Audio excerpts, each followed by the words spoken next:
7h34, de volta com Folha no Ar, primeira edição, sexta-feira, 13 de novembro, hoje recebendo, e como sempre, com muito prazer, aliás, já cotado aqui em nosso streaming de vídeo no Facebook como ministro da Educação, o nosso querido Jefferson Manhães de Azevedo, reitor do Instituto Federal Fluminense, do IFE Campus. Jefferson, bom dia, seja bem-vindo aí mais uma vez ao Folha no Ar, primeira edição. Sempre bom falar com o senhor.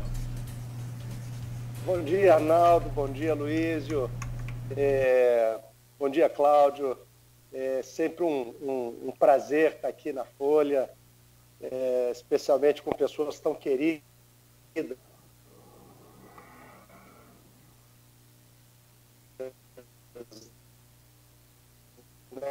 Probleminha aí na conexão do Jefferson. A Folha desenvolvendo sua natureza. Tivemos uma aula aí com o Aloysio, né, que vem, né, buscando as informações.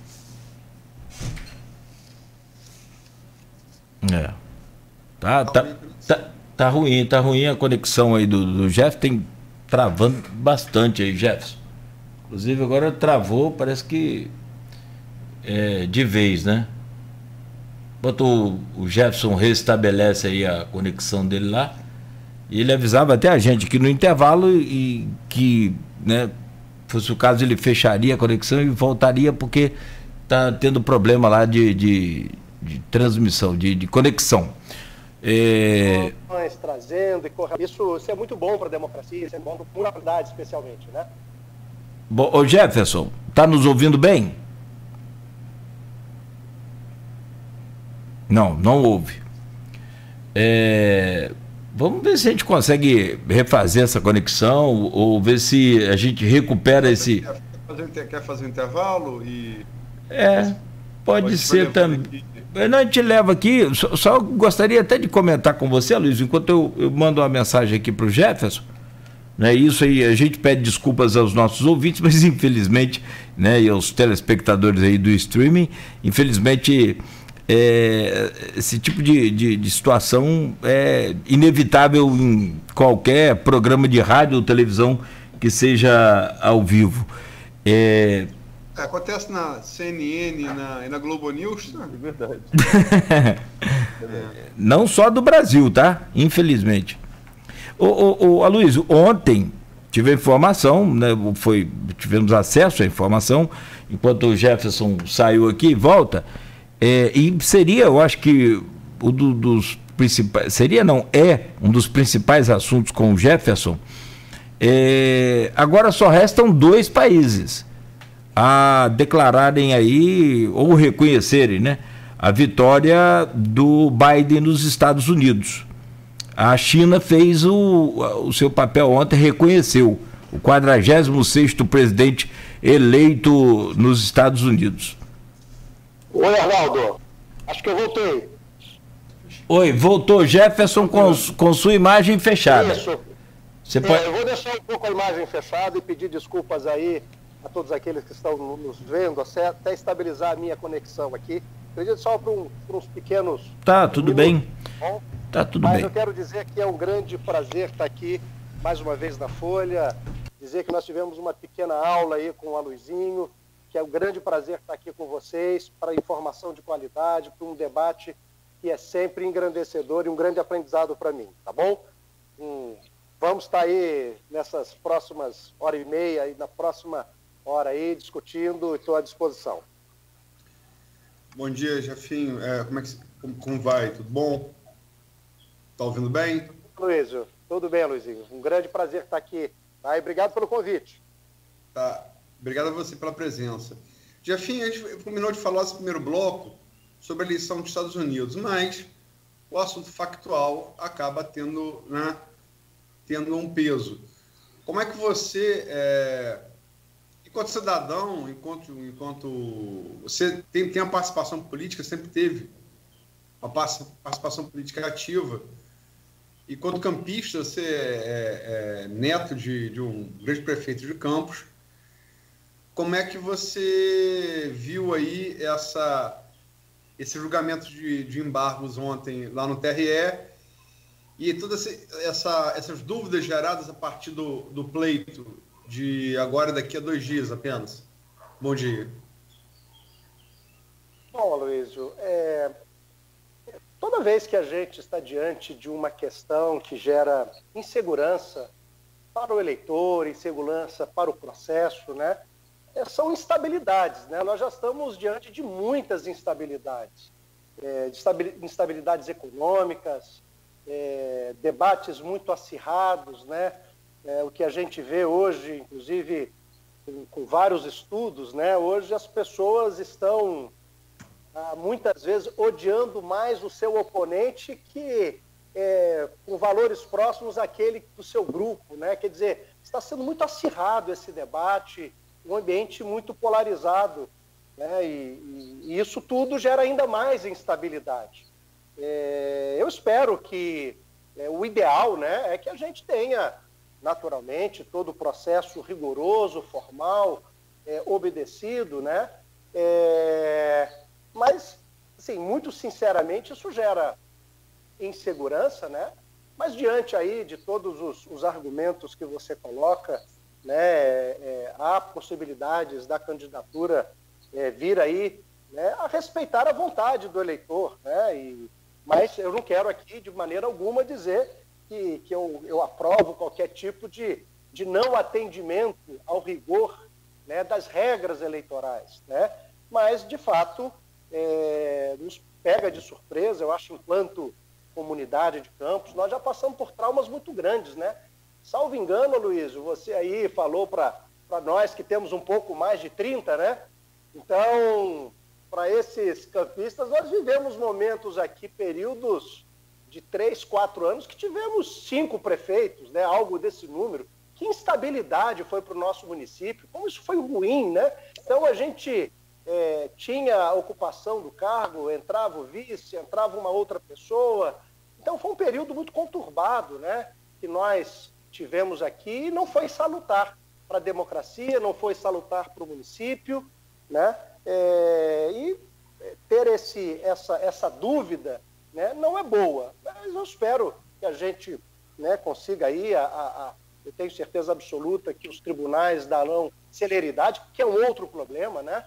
Que a gente sabe a quantidade de trabalho que tem nesse momento, né? Agora mesmo relatado aí pelo Cláudio Nogueira, a questão de compra de votos ou suspeição de compra de votos, né? Um processo que é um modelo político esgarçado, mas extremamente comum, né? em toda a nação. Isso gera, então, uma necessidade de um trabalho extra de toda a justiça, dos fiscais, né? E aí acaba que os tribunais ficam abarrotados com seus processos, né? E essa demora, muitas vezes, é o que gera mais instabilidade. Mas também há uma previsão, como você colocou, que logo aí, talvez há uma previsão de votação no dia 20, salvo engano, né? O que dará, né, necessariamente, se essa candidatura for para o segundo turno, né, dará tranquilidade para o eleitor. Neste momento, o que nós precisamos é isso: informação de qualidade, tranquilidade no pleito e que o desejo da população seja respeitado. É isso que é o processo democrático, né? Diferente um pouco do que está acontecendo nos Estados Unidos, né, onde a gente, né, vem, e que muitas vezes reverbera no nosso país, né, que vem solapando, criando desconfiança. Aloysio, a sociedade humana, ela é baseada na confiança. Eu vou dar um exemplo, aquilo que Yuri Harari trabalha isso muito bem no livro dele, né? Se você não confiar que aquela notinha de R$2 vale R$2, se você começar a desconfiar disso...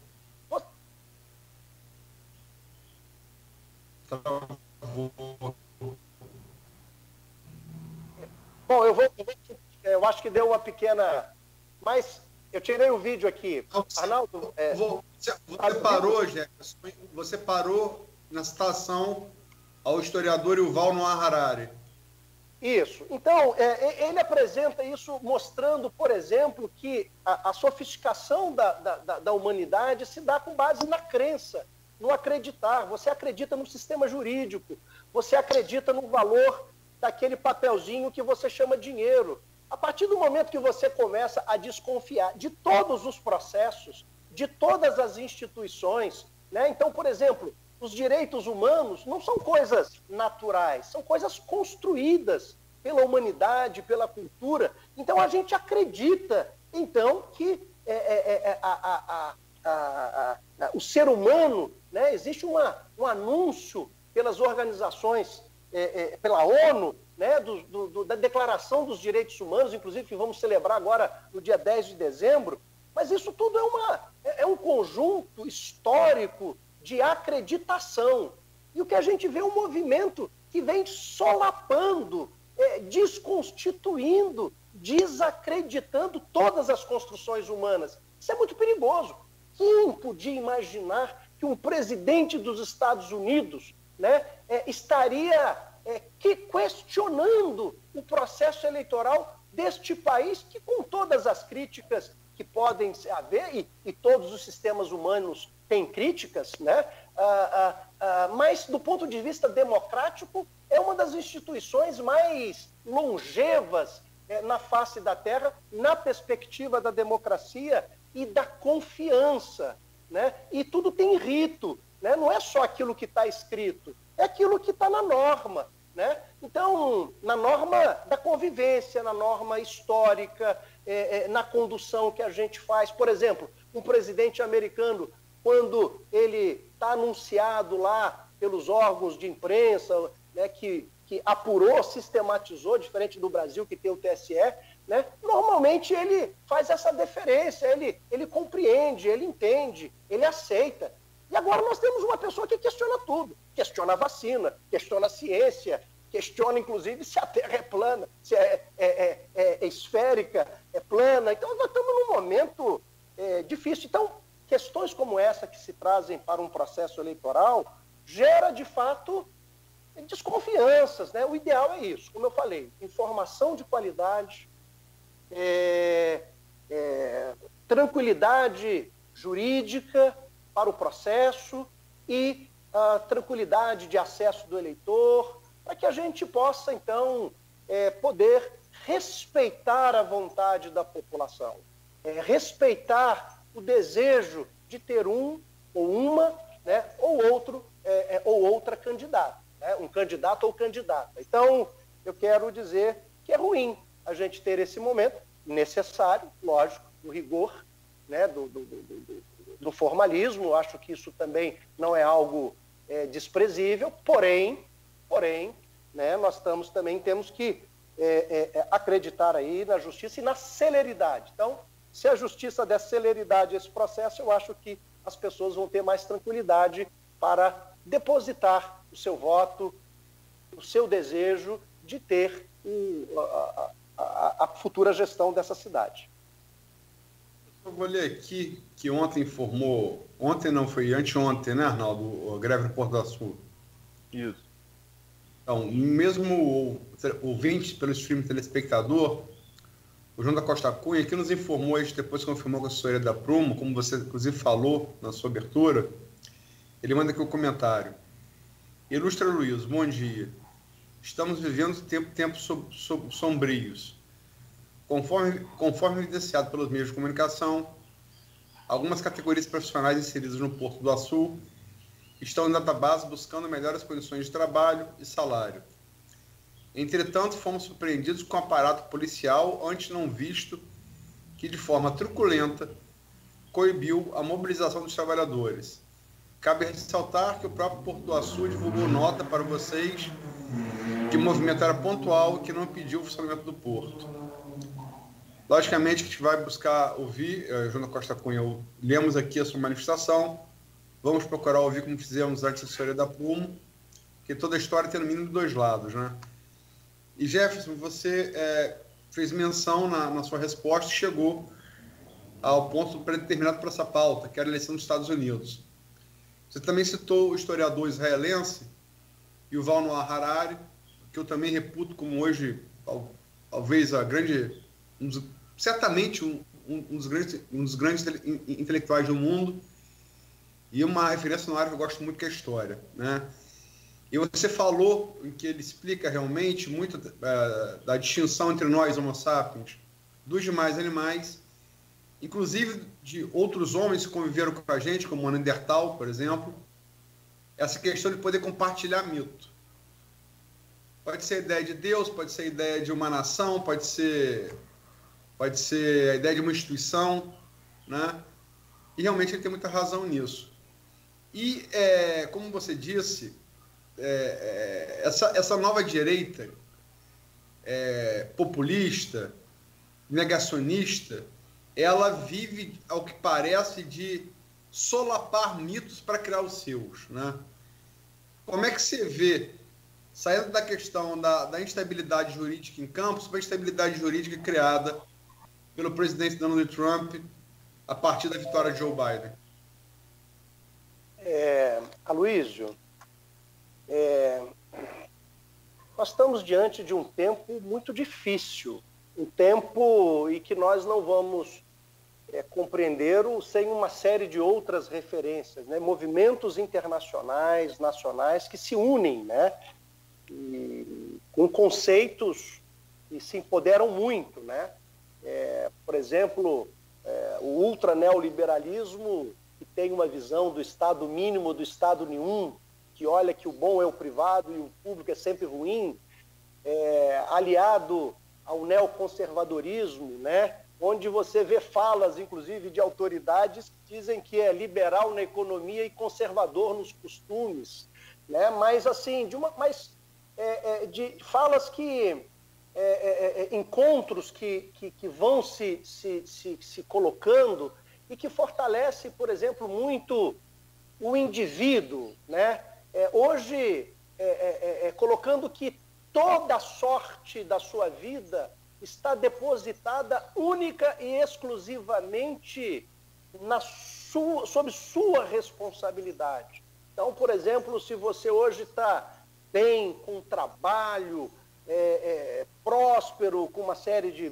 depende dos critérios de prosperidade de alguns e de outros, você é um abençoado. Agora, se você está sem um trabalho, está desempregado, ou tem alguma questão na vida, então você é uma pessoa que não se comprometeu, que não se formou, que não se capacitou. Então, assim, e tira a sociedade, né? Tira qualquer política pública como elemento que possa mediar, né? Harmonizar um pouco, né? a dinâmica da sociedade, né? Então parece que a relação é um populismo autoritário, é você e o governante, onde tem uma fala que é gritante, né? Que é uma meia-verdade, né? Ela é forte. Supremo é o povo.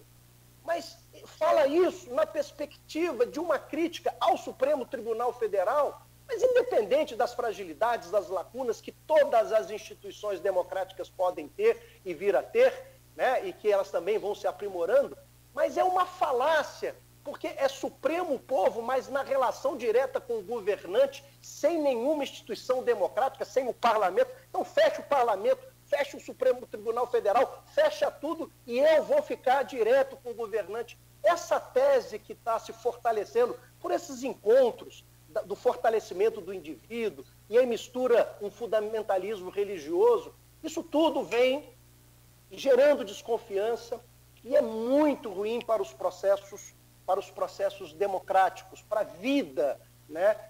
Os seres humanos, como você muito bem trouxe, né? O que nós temos de maior patrimônio é justamente isso, a capacidade da nossa subjetividade, de perceber. Isso é outra coisa que é grave, Aloysio. Lá atrás, na construção nossa dos Homo sapiens, o outro grupo era sempre o adversário, era sempre aquele que eu tinha que me proteger o meu grupo para combater o outro.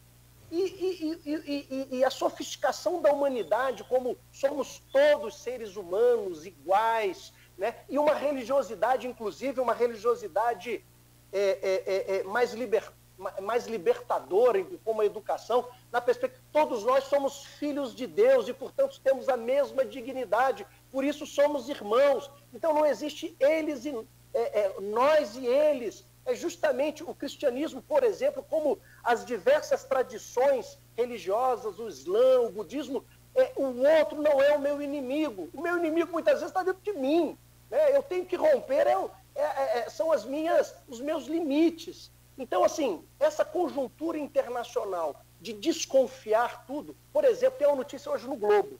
Hoje no Globo, a gente está olhando aí, os casos estão aumentando da Covid, né? Está voltando, né?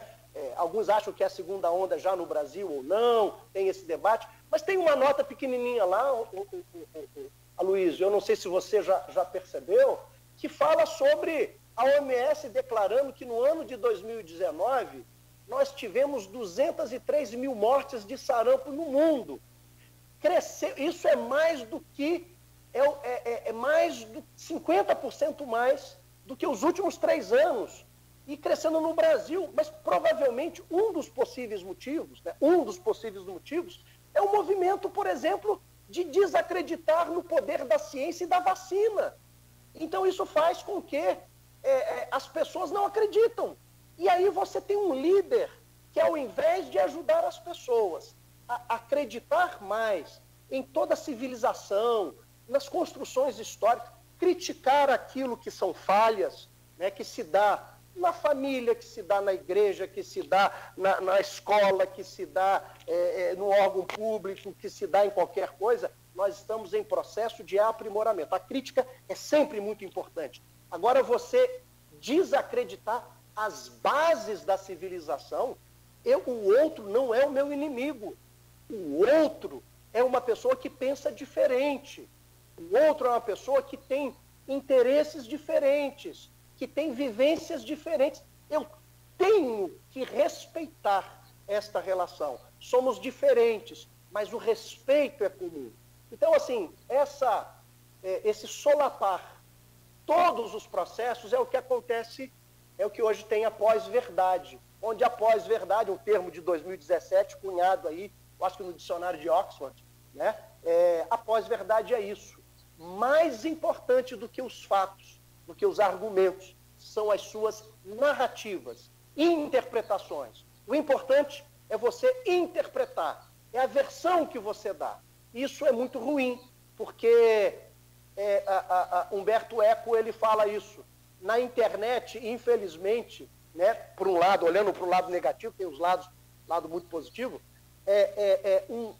eu vou botar entre aspas aqui, né, um imbecil, ele tem um poder de voz como um prêmio Nobel. A gente meio que às vezes iguala. Às vezes um cara que é um prêmio Nobel, estudou 30, 40, 50 anos sobre um tema, confrontou com vários outros, ele tem uma fala. Aí você pega uma pessoa, né, com outras intenções, e aí por isso eu botei entre aspas, e com todo respeito, as posições das pessoas. E por pensar diferente não é pejorativo. O problema é quando você intencionalmente você usa de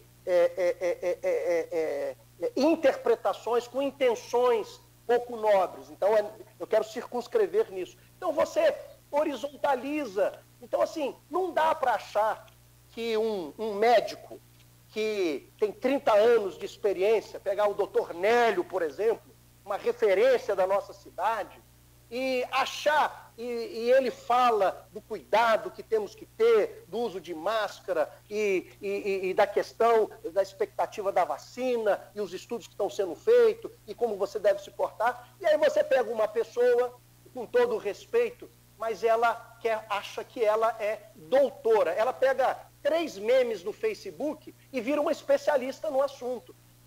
Esse tipo de horizontalidade pelo WhatsApp, isso está fazendo com que, inclusive na escola, nós vamos ter que pensar diferente. Preparar a juventude e as pessoas para esse novo ambiente. Porque antes era uma conversinha de bar. Uma conversinha e ficava entre 5, 10 pessoas e você falava qualquer coisa. Só que essa conversinha de bar de 5, 6 pessoas, agora o mundo inteiro está ouvindo. Então, eu queria dizer que é muito ruim.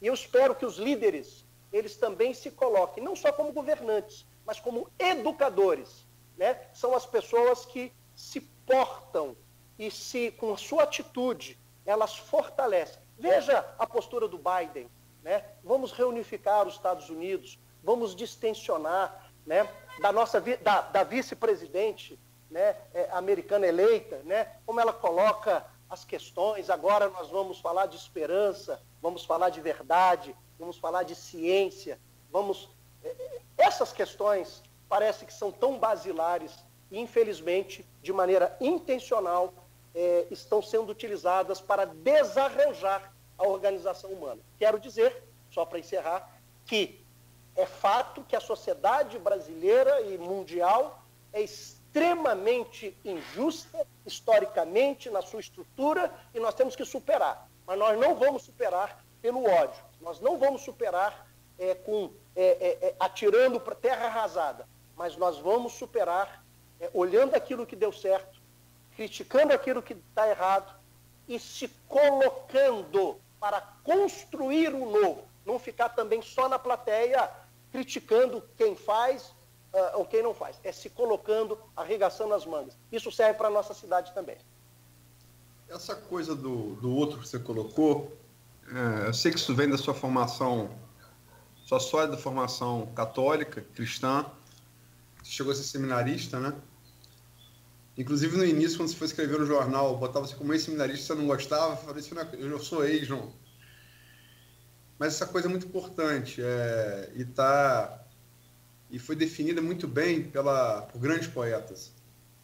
O Walt Whitman dizia, I believe in you, my soul, the other I am. Eu creio em você, minha alma, o outro sou. E Rimbaud dizia, moi, je suis un autre. Eu sou outro. E, em respeito ao outro, Arnaldo, entra na pauta que é a eleição dos Estados Unidos. Então vamos lá, Jefferson. Você mesmo na primeira resposta, quando você fez uma analogia entre a situação de Campos, a situação da candidatura do Vladimir, né, você falou sobre como que a eleição dos Estados Unidos pode reverberar aqui no Brasil e reverberar no mundo inteiro, na verdade, né, até porque é a grande potência mundial. Mas eu queria que a sua análise especificamente desse resultado, da derrota do Trump, a vitória do Biden, como isso pode influenciar na política nacional, na gestão do atual presidente Jair Bolsonaro. Arnaldo, assim, eu acho que ninguém tem dúvida, né, de um certo mimetismo, né, aqui no Brasil com relação ao presidente Trump nos Estados Unidos.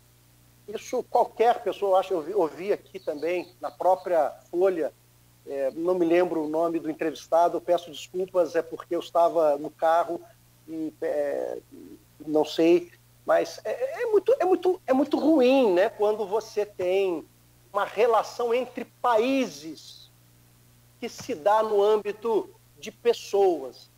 Quero dizer que a relação pessoal, em muitas questões, ela pode ser um facilitador do primeiro contato, de uma certa empatia, mas ali quem está falando é a presidência da República de um país com a presidência da República de outro país, e, portanto, é pouco efetivo, né? Porque enganam-se aqueles que acham que, ao se tornar presidente, ao se tornar governador, ao se tornar prefeito, eles têm tudo ao seu dispor, né? Eu sempre cito isso, eu sempre recebo os alunos, quando eu era diretor isso era mais comum pela facilidade ali, eu recebia os alunos e ao final, às vezes, eu falava para eles, tinha uns pedidos assim que eram extremamente extravagantes, né? E eu falava para eles, olha, eu não sou o dono dessa escola, eu sou o diretor dessa escola.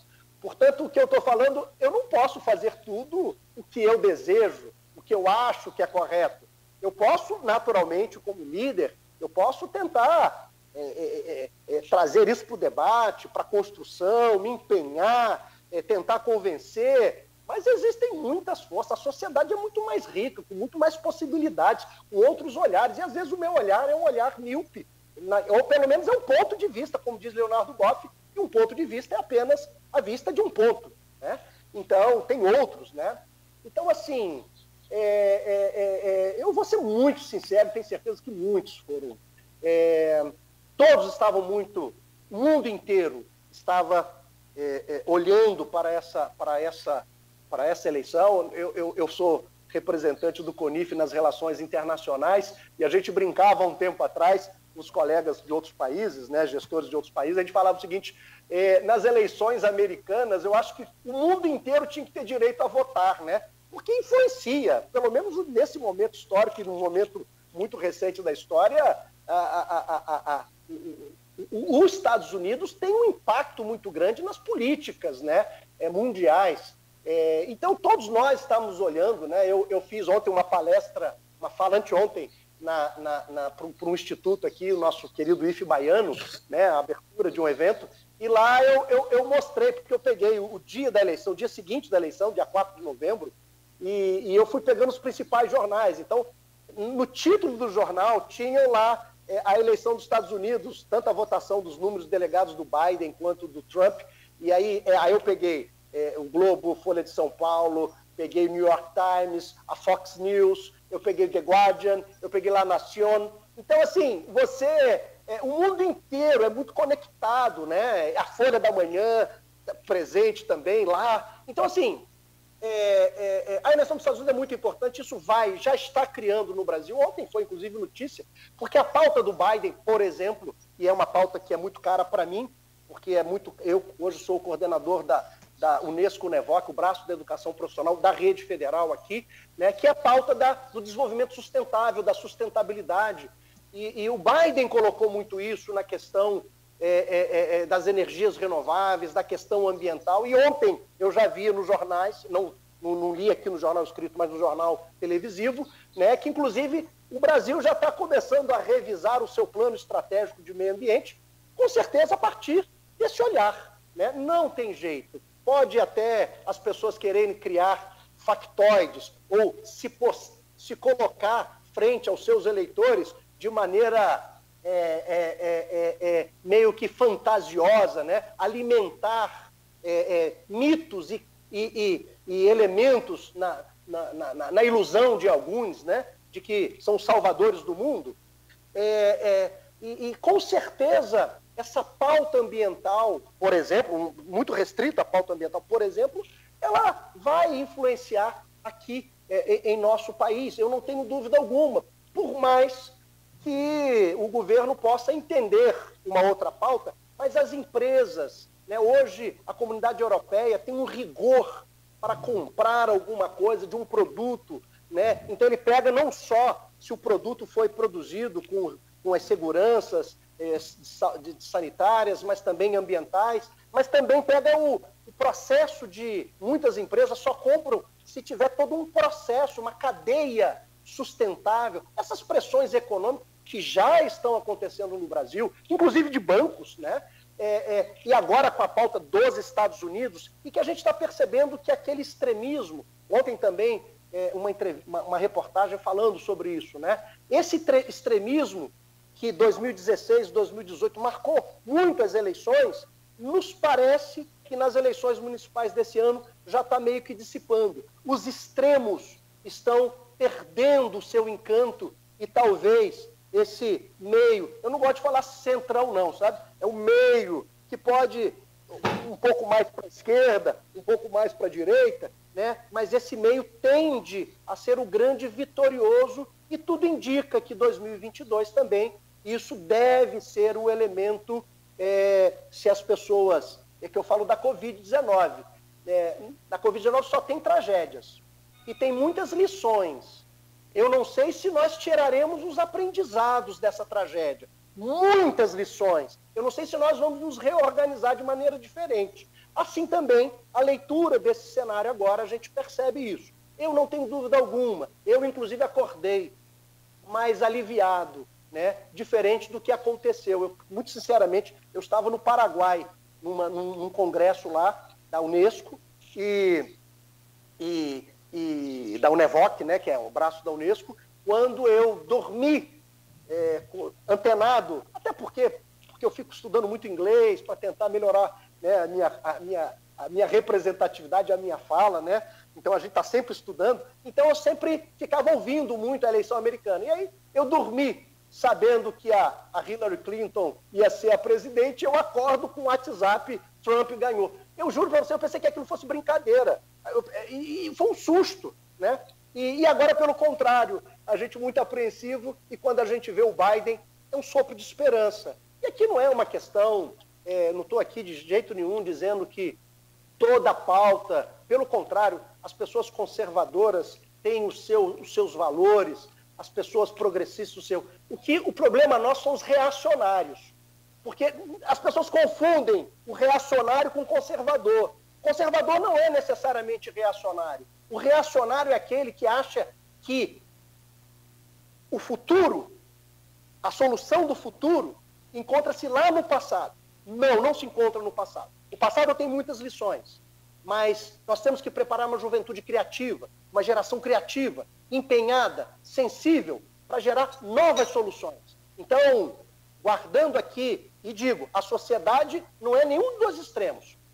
Tenho certeza absoluta que os resultados de 2018 foram para um extremo, talvez, porque acredito eu, e falo isso do meu background, da minha instituição, na qual eu falei isso, inclusive aqui na Folha, né? Lá no nosso instituto, as pessoas têm uma educação muito crítica, muito progressista. Mas dificilmente um candidato muito extremo, nesse momento histórico, no passado, ele ganharia a eleição. Assim também eu acredito que são os pleitos que vão se suceder. Às vezes há alguns movimentos, né, pendulares, mas eu acredito muito em equilíbrio, onde pessoas conservadoras, com tradições, converse também com essa juventude, que às vezes não, geralmente a juventude é mais progressista, e esse encontro humanitário, né, das tradições, com as possibilidades futuras, uma revisão das tradições também, não quer dizer que uma coisa que está no passado, necessariamente, ela tem um valor para agora, mas muitas têm. Eu sempre faço a diferença, né, do velho e do antigo. Às vezes, um quadro velho é aquele que não serve mais. Um quadro antigo é aquele que tem valor. Então, existem muitas tradições antigas de valor, né, e existem algumas que são velhas. Então, essas que são velhas a gente tira. O problema é que os reacionários querem pegar tudo. Os velhos, e com valor, mistura tudo e quer que a juventude, quer que a nova sociedade, ela consuma isso sem criticidade. Isso não é bom. Eu quero aqui acreditar no poder do diálogo, mas mais do que isso, no poder do entendimento. Isso que eu acho que é o sofisticado da humanidade. Nos entender como pessoas que pensam diferente e têm o direito de pensar diferente, e eu quero criar um país que dê o direito de que as pessoas pensem diferente e não sejam perseguidas e não sejam boicotadas por pensar diferente, mas que sejam respeitadas. Não significa que o que ela fala vai ser implementado, mas com certeza muitas dessas falas aprimoram a nossa ação de vida.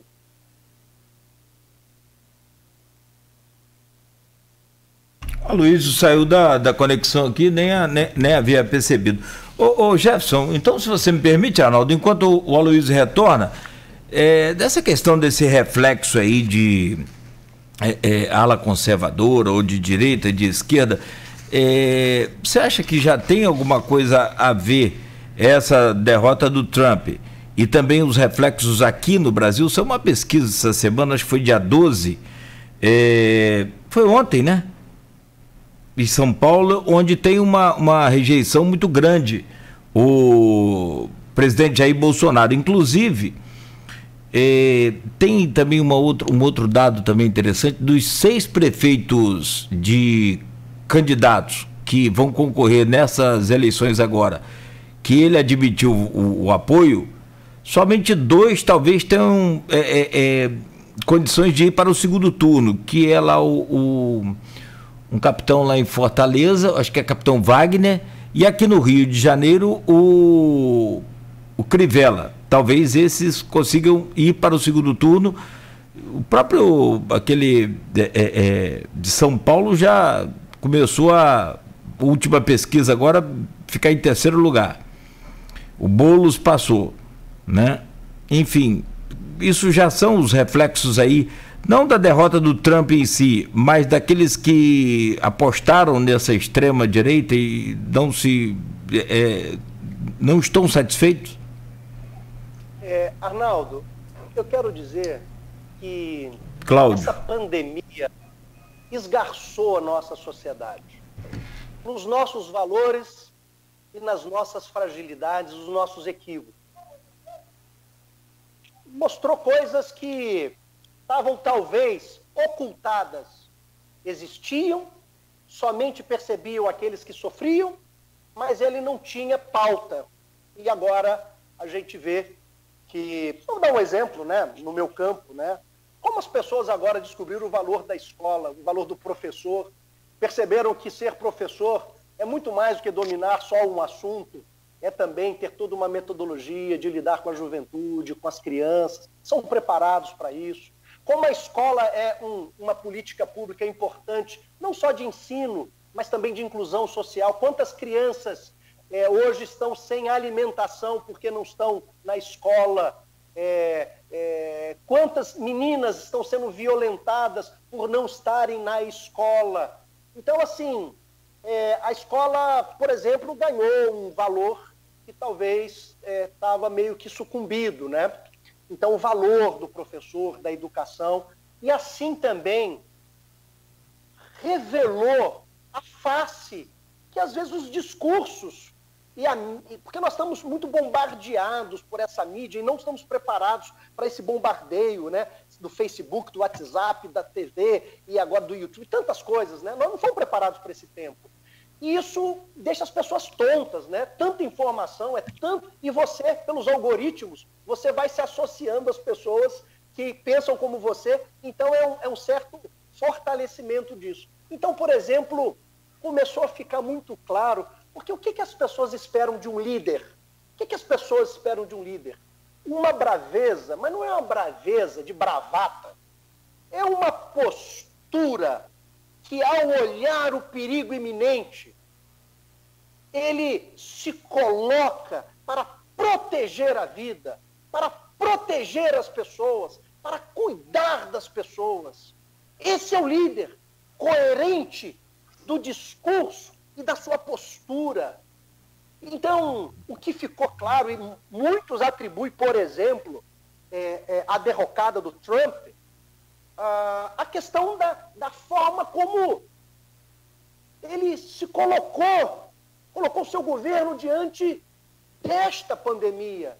E que, infelizmente, a gente vê reverberações, inclusive na postura do governo federal, né? E que está se expandindo em outros ministérios, em que o enfrentamento... Gente, eu acho que todos ficaram escandalizados. Eu falo aqui muito constrangido, né? Porque eu estou constrangido. Quando eu vou conversar com as pessoas do mundo inteiro, é um constrangimento. Nós estamos virando galhofa, né? Celebrar que um experimento de uma vacina que pode salvar. Ganhei.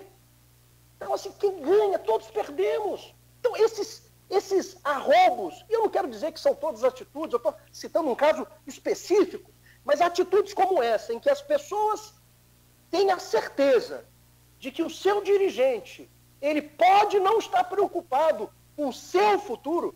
Eu me lembro, a acolhida é um elemento muito importante. Olha, lá na história, tem muitas pessoas que pensam diferente de mim, que fazem crítica à gestão, que é natural lá do IFE. É natural, é salutar, é bom, porque a gente é limitado na nossa visão. Então, às vezes, a gente faz uma coisa e o colega olha de maneira diferente e faz a crítica, a gente revê. Olha, às vezes dá para voltar, às vezes não dá, mas assim, é ótimo, é um ambiente crítico muito saudável. A crítica é muito importante, né? Mas uma das coisas que as pessoas... Oi. Não vou fazer a crítica, não, mas só fazer um lembrete que são 8h18. E eu vou pedir você para finalizar, para a gente poder partir para o próximo bloco, senão o próximo bloco, que é o que vai chamar a maior atenção. A atenção do ouvinte comum, que é a eleição de campo, vai ficar muito curto. Tá, não, então é encerrar mesmo, eu prometi que eu ia falar pouco, né? Então, Aloysinho, então, assim, mas uma das coisas que, se você perguntar às vezes aos nossos colegas, como é que é o gestor, professor Jefferson? Uma coisa que você vai ver é uma pessoa que acolhe, é uma pessoa que ouve. Não significa que eu consigo fazer tudo, porque eu sou limitado. Às vezes eu não tenho a compreensão daquele momento. Eu venho aprendendo muito com os colegas. Sou chamado a atenção dos meus colegas de equipe, pelos professores, pelos servidores, mas são pessoas que são respeitadas. As pessoas se sentem respeitadas. E também sabem que o reitor daquela instituição, ele tem posições firmes, sempre a favor da educação pública de qualidade para todas as pessoas, especialmente para os trabalhadores, seus filhos, os mais pobres. Então, essa imagem que está posta, essa é uma marca. Na pandemia, isso também foi tensionado. E eu tenho certeza que as pessoas viram que o reitor tem uma postura consonante da sua história, um momento histórico. Mas não é o reitor que ele representa, a minha equipe, a discussão da comunidade.